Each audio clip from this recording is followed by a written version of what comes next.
My name is Penelope Mitchell, and I'm 35. You know that moment when your stomach drops before your brain can explain why? Like your body catches the truth a full second before your heart is ready to feel it? That's how my birthday dinner started. But to understand what happened that night, the way an entire restaurant went silent, the way three people's faces drained of color in real time, you need to understand who I thought I was dating versus the man he became. I've been with Jared Hale for 4 years. When we met, he was the kind of man who made you feel chosen, not in a loud, showy way, more like when he looked at you, the room blurred. He was sharp, funny, ambitious, and somehow warm at the same time. The kind of warm that made you tell him things you didn't even realize you'd been carrying. We built a life together, and if I'm being honest, we fit in a way that felt balanced back then. I was the stable one, the quiet one, not shy, just grounded. I'm proud of what I do. I have a good job, the kind that doesn't come with applause, but it comes with security. It paid for our beautiful apartment downtown. It paid for our little trips when we could escape. It paid for a life that looked calm from the outside. Jared was the social one, the vibrant one, the guy with stories and friends and plans and invitations. He had this circle that seemed to sparkle wherever they went, like their laughter was a currency. At first, it worked. I grounded him. He pulled me out of my shell. But over the last 2 years, something shifted. It wasn't one big fight. It wasn't some dramatic cheating scandal. It was slower than that, sneakier. It came in through the side door, wearing a friendly smile. Her name was Ashley, and the other one was Maya, Jared's two best friends. They became a constant presence, like background noise that slowly turns into a headache you can't ignore. Ashley and Maya are the kind of people who live their lives through a phone screen. Every brunch, every walk, every casual moment had to be curated, filtered, staged, and posted like proof they existed. They didn't just take photos. They manufactured reality. They'd move a plate 6 times to catch better light. They'd laugh louder when the camera was rolling. They'd redo a toast because the first one didn't look effortless. And Jared started leaning into it. At first, it was harmless. A new hobby, a few extra selfies, a joke about lighting. Then it became language. He stopped saying us like we were a couple. He started saying our brand. He said it like it was normal, like love was a marketing plan. The man who used to crave quiet nights in, movies, takeout, my feet tucked under his thigh, started talking about engagement and content and aesthetic. The man who used to brag about my work to strangers at parties started making little comments about how my job wasn't exactly glamorous. Not outright insults, just small cuts. Death by 1,000 tiny jokes. I should have confronted it harder. I know that now. But I loved him. And love makes you do this dangerous thing where you keep collecting evidence that the old version of someone still exists. I saw glimpses of the Jared I fell for underneath the surface. I held on to them like they were oxygen. I supported his ventures too. Ashley and Maya had pulled him into this small online business with them. A boutique selling overpriced home decor, the kind of neutral, beige, minimalist luxury stuff that looks good in photos and feels like nothing in real life. They spoke about it like it was a revolution. I spoke about it like it was a side hustle. I wasn't a skeptic. I was a partner, holding on to the belief that the person I fell for was still in there somewhere. I paid the majority of the rent. I handled most of the bills. Not because Jared couldn't contribute, but because my income was more stable, and it allowed him freedom to chase his passions. That was the arrangement we made, and I was happy to do it. That was my mistake. Because somewhere along the way, Jared stopped seeing my support as partnership. He started seeing it as service. Which brings us to last night, my birthday.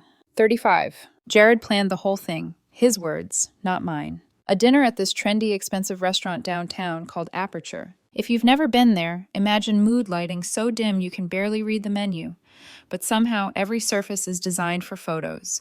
Dark walls, glowing candles, reflective silverware, cocktails built like museum exhibits. The kind of place where people don't eat food. They perform eating. The guest list was small. Mrs. Jared, Ashley, Maya. From the moment we sat down, I felt less like the guest of honor and more like an accessory Jared was grudgingly carrying. The three of them were a whirlwind. Phones out. Selfies. Hair checks using the reflection of butter knives. They rearranged the cocktails 3 times to get the right vibe. Ashley kept saying, wait, don't touch it yet. Like the drink was a prop and we were just actors waiting for our cue. I sat there with a whiskey, not even trying to pretend I belonged in their little theater. The first real jab came when the appetizers arrived. Ashley slid a plate of oysters into the perfect lighting, like she was positioning jewelry. She snapped a dozen photos without taking a bite. Jared, she said, you have to post these. The aesthetic is everything tonight. Jared glanced at the plate, then at his phone, then at me, like he was looking at something inconvenient sitting in the wrong frame. Then he laughed. Not his real laugh. A brittle little sound that didn't reach his eyes. Oh, he said, waving a hand like he was shooing away a fly.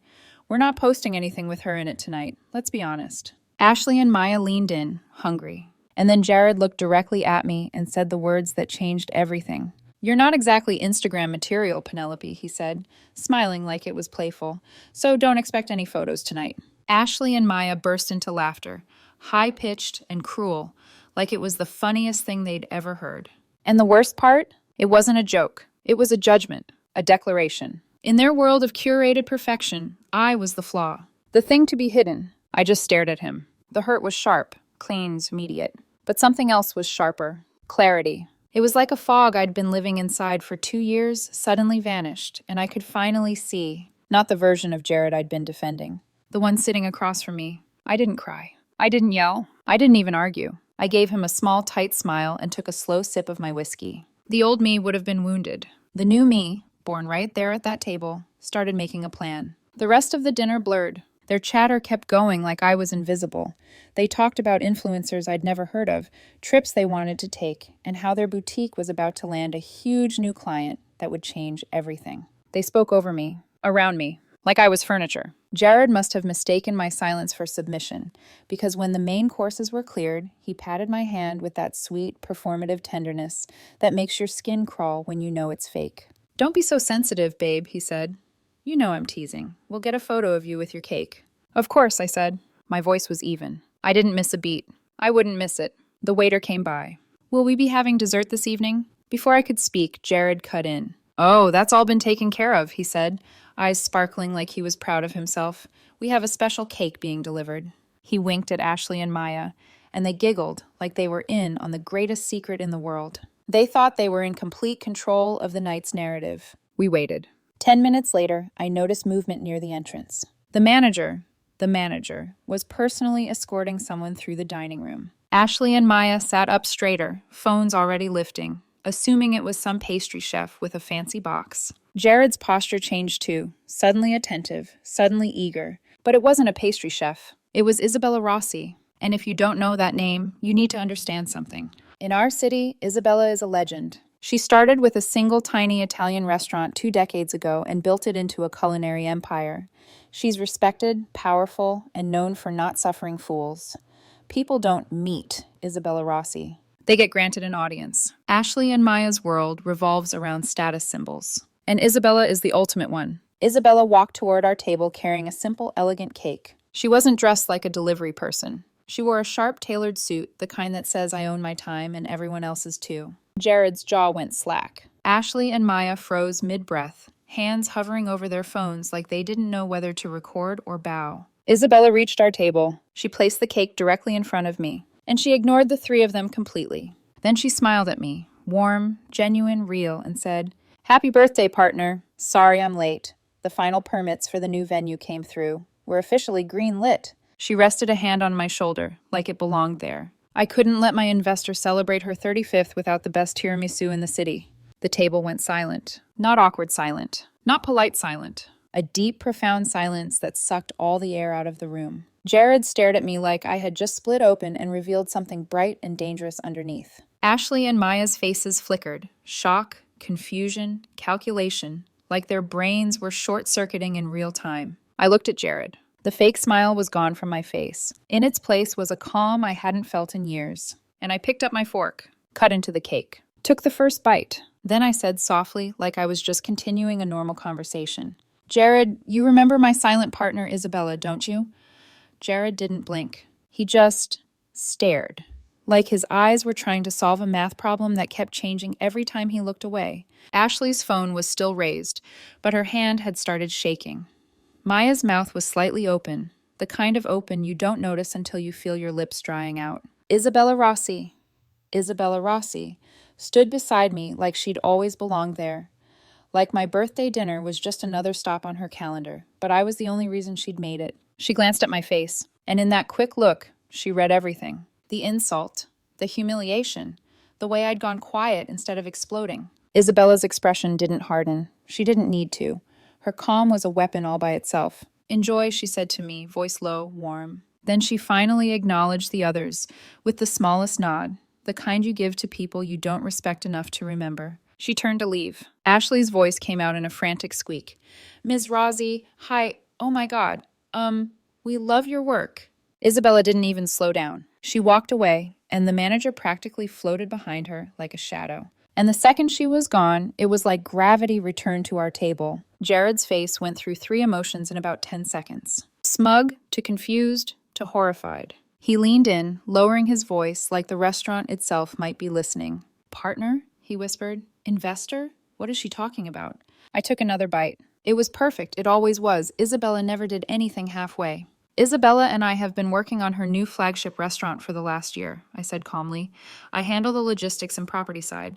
Site acquisition, build-out, permits, the boring stuff that keeps doors open." Ashley and Maya's eyes widened at the word permits like it was a secret spell. Jared swallowed. "A year?" "Yes," I said, still calm. "A year." The silence stretched again, but now it was different. Now it was them scrambling to rewrite the story in their heads. Suddenly, I wasn't not Instagram material. I was someone. And in their world, being someone isn't about character. It's about proximity to power. Jared's voice went unnaturally sweet. "Babe, why wouldn't you tell me?" The way he said babe made me want to laugh, like he could glue the moment back together with a pet name. "We're supposed to be a team," he continued, eyes darting between my face and the empty space where Isabella had been standing. "This is huge. Why would you keep something like this from me?" I set my fork down gently. I looked at him the way you look at someone when you finally stop arguing with the version of them you invented. "You seemed pretty busy," I said, "focusing on our brand." Ashley let out a tiny nervous laugh like she was trying to make it cute. "Oh my God, you're like secretly iconic." Maya chimed in too fast. "Yeah, Penelope, that's honestly so powerful."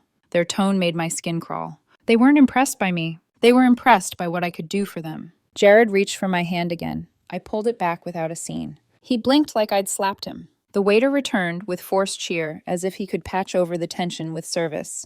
"Would anyone like coffee with dessert?" "No," Jared said quickly, like he needed to end the night before it collapsed further.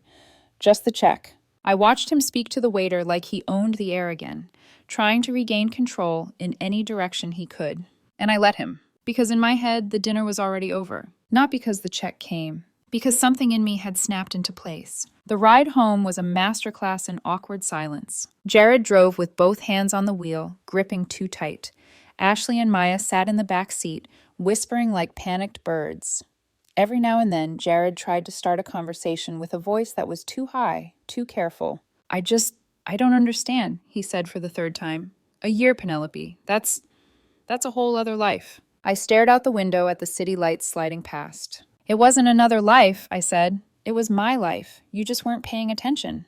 "That's not fair," he snapped, then immediately softened his tone like he'd remembered he was on thin ice. "I mean, of course I pay attention, but you never said anything. You never brought it up." I turned toward him. I could have reminded him of the nights he'd brushed me off because Ashley needed help editing a reel. I could have reminded him of the mornings he'd rolled his eyes when I talked about meetings. I could have reminded him of how he'd called my work not glamorous. Instead, I just said, "You didn't ask." Silence again. When we finally got to the apartment, Ashley and Maya practically ran out of the car, mumbling quick goodbyes, suddenly acting like they had somewhere important to be. The moment the door closed behind them, Jared's mask slipped. Not fully, but enough. He turned on me, like a man who couldn't decide whether to beg or blame. "What was that?" he demanded, voice rising. "You brought Isabella Rossi to my dinner to humiliate me." I stared at him. "My dinner?" I repeated softly. He flinched, like he realized he'd said the wrong thing, but his pride pushed him forward anyway. "You knew what you were doing," he insisted. "You let her walk in there like that, like you're some secret billionaire." I cut him off calmly. "It was my birthday dinner, Jared. I said it the same way you state a fact in a courtroom. I didn't bring her. She came as a friend, as a partner." His jaw clenched. "Then why didn't you tell me you were involved with her?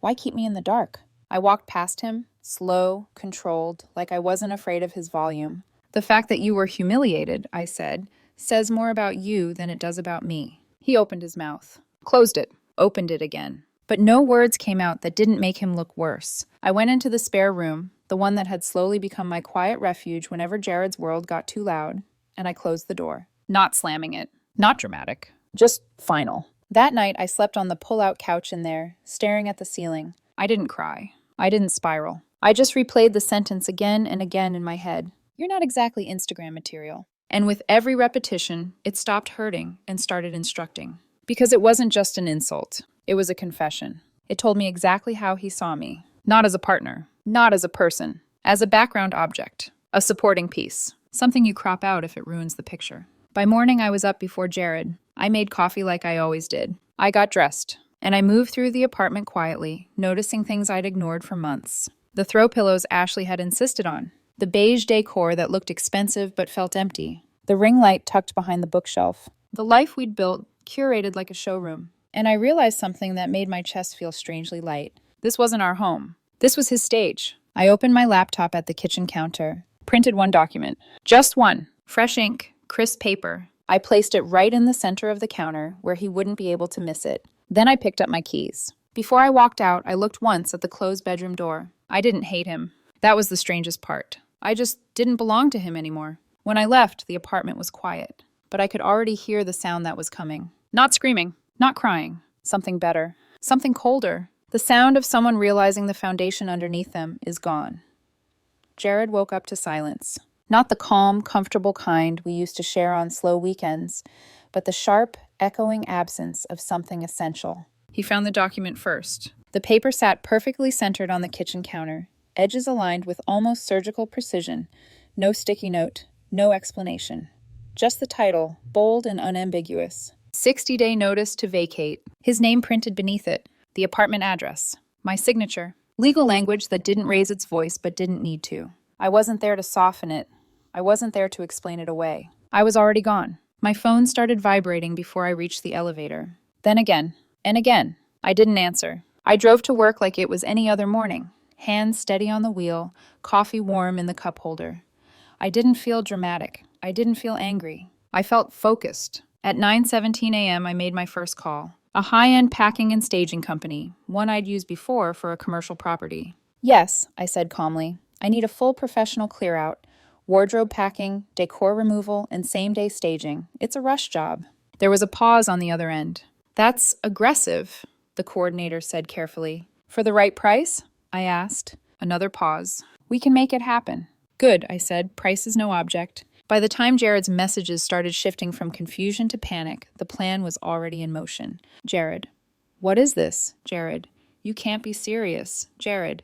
Penelope, answer me. Jared.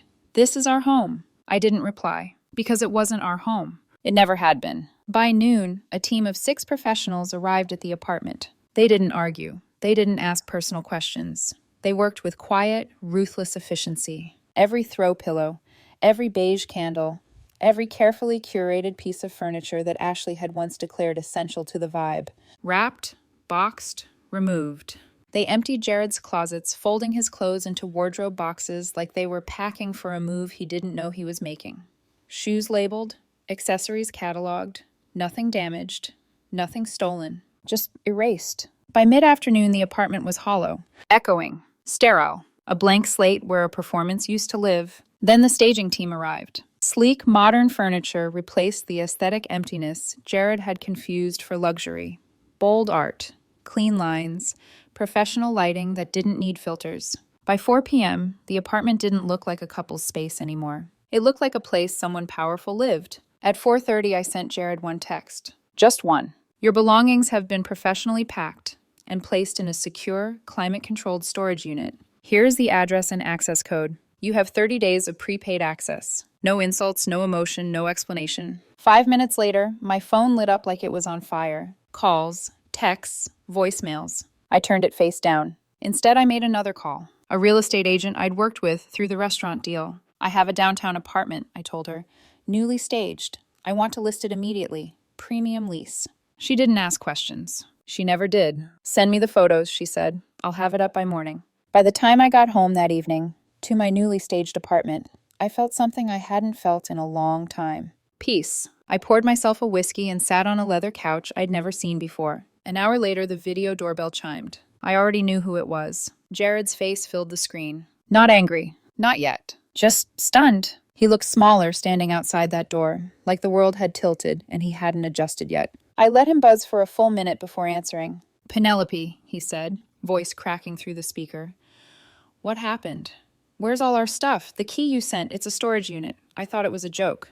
It's not a joke, I said calmly. I'm redecorating. You can't do this, he snapped, panic bleeding into his anger. This is my home.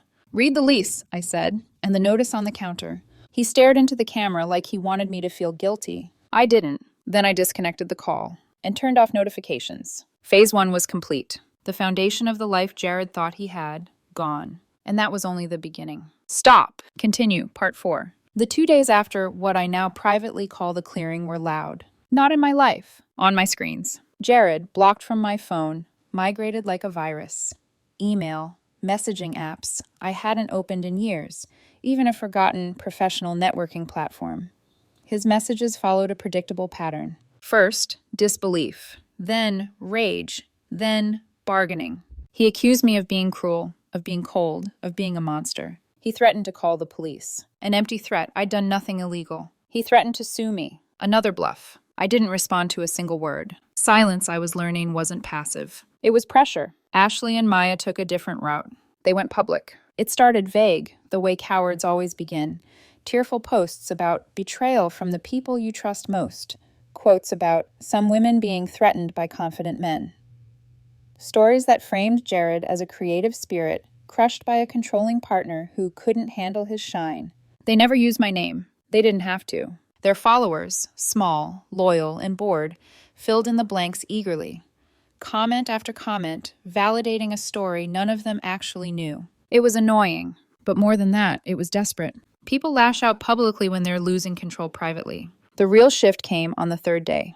That's when Jared changed tactics. I received an email, cold, formal, unmistakably written with legal guidance. It demanded that I cease all harassment, that I return his half of the apartment contents, that I provide financial support for the lifestyle he had become accustomed to, and then came the line that told me everything. My attorney will be in contact regarding the division of shared assets, including your recent business ventures. There it was. He wasn't heartbroken. He was calculating. He thought proximity to me entitled him to ownership of what I'd built. This was the move I'd been waiting for. I forwarded the email to my lawyer immediately. She responded within 15 minutes. Let him try. The investment with Rossi Hospitality was made through a private trust you established 5 years ago using pre-relationship assets. He has no claim. This is intimidation. Do not respond. Good. While Jared was playing checkers with borrowed confidence, I moved on to chess. Remember that huge new client Ashley and Maya had been bragging about at dinner? The one that was going to change everything for their little boutique? I knew exactly who it was.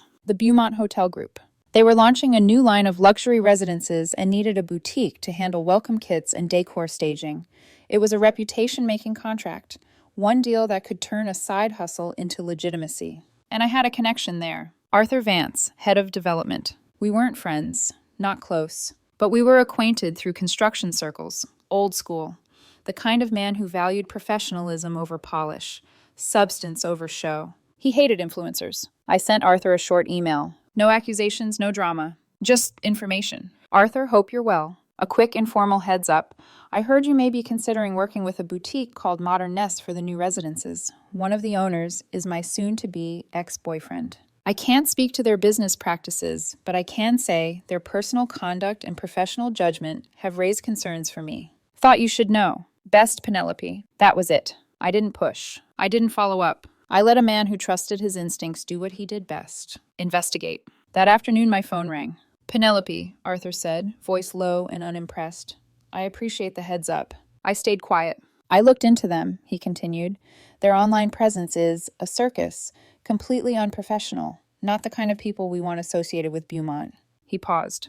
We're ending discussions. I'm sorry to hear it didn't work out, I said, tone neutral. Don't be, he replied. You saved us a headache. We owe you one. I hung up. I didn't smile. I didn't celebrate. I just breathed. At 5:03 p.m., I received a voicemail from a number I didn't recognize. It was Ashley. Her voice was hysteria wrapped in accusation. Penelope, you have to call them back. You have to fix this.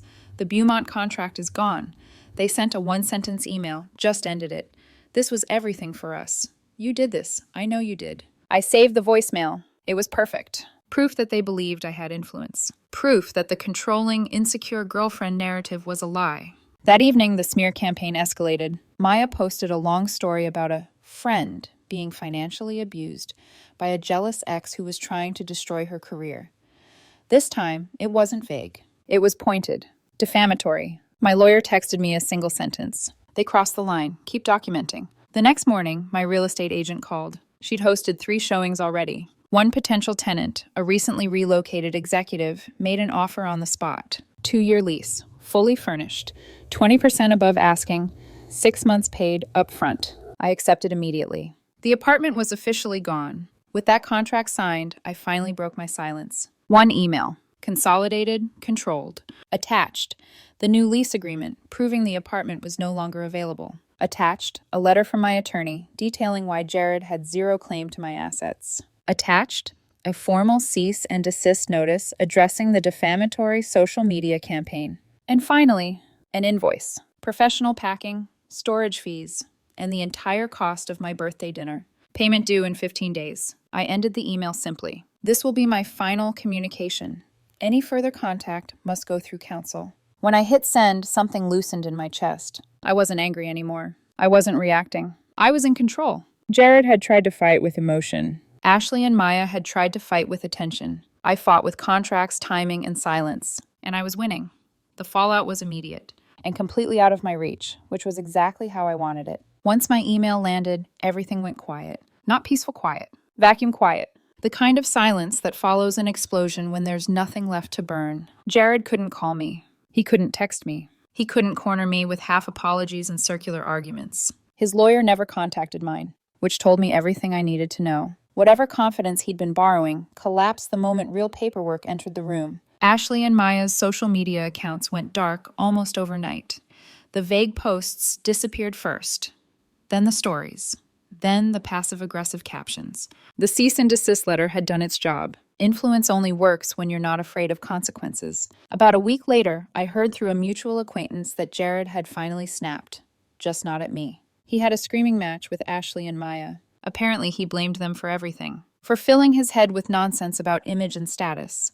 For convincing him I was holding him back. For encouraging the social media campaign that turned into a legal threat. Their once unbreakable trio fractured under the first sign of real pressure, which in hindsight made sense. Friendships built on validation don't survive accountability. Jared's attempt to fight me legally went nowhere. My lawyer told me his attorney had reviewed the trust structure, the timelines, and the asset separation, and quietly advised him to drop it. I never heard from either of them again. The invoice, however, that became its own little drama. Jared refused to pay. Of course he did. So after the 15-day deadline passed, my lawyer filed a small claims case. It wasn't about the money. It was about the message. Jared was served papers at the apartment he was temporarily crashing in, with Ashley. The humiliation of that, I'm told, was intense. Faced with an actual court date, he paid the full amount within 48 hours. No apology. No note. Just a transfer. The biggest consequence for him wasn't financial, though. It was the loss of the life he'd taken for granted.